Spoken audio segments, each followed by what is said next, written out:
কি ব্যাপার, আজকে আদর একটু বেশি করছো? মনে হচ্ছে নতুন বিয়ে করেছি। নতুনই তো, আমরা আর কয়দিনই বা বিয়ে করেছি। আর তাছাড়া আমি বুঝি তোমাকে এরকম আদর করি না? করো, এটা আমি অস্বীকার করছি না, কিন্তু এত বেশি আদরও করো না।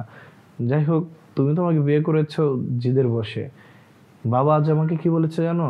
কি বলেছে? তোমার বাবা আজ আমাকে বলেছে আমাদের বিয়ের পার্টি বিশাল বড় সেলিব্রেশন করে বিয়ের পার্টিটা উদযাপন করবে। আমার যে কি ভালো লাগতেছে জানো, খুব খুশি লাগতেছে, আমার স্বপ্নটা পূরণ হতে যাচ্ছে। আচ্ছা যাই হোক, শোনো না, তোমার বিজনেস কেমন চলছে? হ্যাঁ ভালো, কিন্তু একটু চিল্লাচিল্লি বেশি হয়, কিন্তু মন্দ লাগছে না। আচ্ছা একটা কথা, হ্যাঁ মনোযোগ দিয়ে শোনো না। শুনছি তো, বলো। আমি না একজনকে চ্যালেঞ্জ ছেড়ে দিয়েছি। কি চ্যালেঞ্জ ছেড়ে দিয়েছো? আরে বুঝুনি, মানে আমি একজনকে বলেছি, মানে যেটা আমি না, যেটা আমি পারি না, আমি এটার চ্যালেঞ্জ ছেড়ে দিয়েছি। কি সেটা? আমি ঝগড়া পছন্দ করি না, এটা তোমার মাকে আমি বলেছি। তোমার মায়ের সাথে আমার বিতর্ক হয়েছে, মানে এটা নিয়ে চ্যালেঞ্জ ছড়ে দিয়েছে। যদি আমি এই চ্যালেঞ্জে জিততে না পারি তাহলে একটা প্রেস্টিজ ইস্যু না, বলো? তোমরা শাশুড়ি আর বউ সে শুরু থেকেই দেখছি সাবার বেজি, বুঝছো? আমি আর আমার বাবা অসহায়ের মতো তোমাদের ছোবল খেয়েই যাচ্ছি। কবে এটা বন্ধ হবে সে অপেক্ষায় আছি। তুমি যেদিন আমার সঙ্গে থাকবা সেদিন অবশ্যই তোমার পাশে আছি। আমি চাই এই সংসারে শান্তি ফিরে আসুক। আমার হয়ে তোমার মার সাথে ঝগড়া করতে হবে। অসম্ভব। এই তোমার মাথা খারাপ হয়ে গেছে? আমি ছেলে হয়ে আমার মায়ের সাথে ঝগড়া করবো? হ্যাঁ, আর তুমি জানো না আমি ঝগড়া পছন্দ করি না। আমি ঝগড়া পছন্দ করি নাকি? হ্যাঁ, এই অসম্ভবকে তোমাকেই সম্ভব করতে হবে, আর যদি না করো আমি কিন্তু সুইসাইড করবো। আরে আরে বলো কি? হ্যাঁ আমি ঠিক বলতেছি। তবে শোনো, তোমাকে ভাষা খারাপ করতে হবে না, খালি আমি যেভাবে যেভাবে বলবো তুমি সেভাবে সেভাবে করবা। একবার যদি আমি জিতে যাই তাইলে তোমার মায়ের সাথে আমি আর কখনো ঝগড়া করবো না, প্রমিস।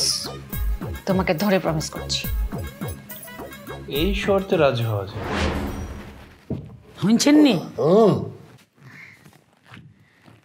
আজকে আর এই ফ্লোরের মধ্যে হতন লাগতো না, উঠরে বইয়েন। সূর্য আজকে কমবে গেল, আজকে কি মনে করি যে বিছানায় শোয়ার কথা বললা? সূর্য যে দেখেই হলো আমি উপরে আজকে ঘুমাইবেন, উপরে যাই। ওরে খোদা,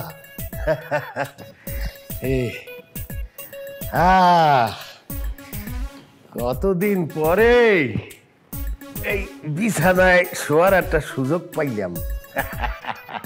আমি আসলে আনার লগে যে অবিচারটা করি এটা কিন্তু ঠিক না। স্ত্রী হইয়া স্বামীর উপরে এরকম অত্যাচার এটা করণ একদম উচিত হয় না। আন্নে যেই চাওয়া পাওয়া অধিকার এটি তো পালন করার দায়িত্ব আর, ঠিক না?